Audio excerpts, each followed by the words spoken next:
Hello. അപ്പോൾ ഇന്നെന്താ പറയുക, മറ്റൊരു വ്ളോഗിലേക്ക് സ്വാഗതം. എന്താണെന്ന് വെച്ച് കഴിഞ്ഞാലേ, സന്ധ്യയായപ്പോൾ ഒരു പൂതി ബജി കഴിക്കാൻ പോയാലോ.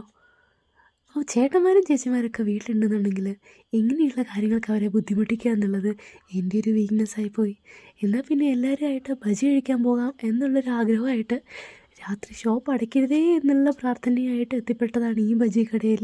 സത്യം പറഞ്ഞാൽ നല്ല പനിയാണ്, പക്ഷേ ഇതെൻ്റെതാണ്. രാത്രിയിലെ എൻ്റെ ഓരോ വട്ടീനെ ചുക്കാൻ പിടിക്കാൻ ചേട്ടനും ബബിൻ്റെ പോലെയല്ലേ. ബജി കഴിക്കാൻ വന്നാൽ ഇനി കുറച്ച് പ്രഹസനങ്ങൾ അതാവശ്യമാണല്ലോ അല്ലേ. നമ്മുടെ പിള്ളേരുടെ സെറ്റും കൂടിയുണ്ട് കേട്ടോ. അങ്ങനെ പരിപാടിയായാലും എത്ര പെട്ടെന്നാണ് സമയം പോകുന്നത് അല്ലേ. പിന്നെ കൂട്ടത്തിൽ രാത്രിയിലെ ഒരു നൈറ്റ് ഡ്രൈവും ഈ തണുപ്പത്ത് നല്ല പനിയും പിടിച്ച് ബജിയും കഴിച്ച് തിരിച്ച് മടങ്ങുമ്പോൾ എന്താ പറയുക, ഒരു റിലാക്സേഷൻ, ഒരു മനസുഖം.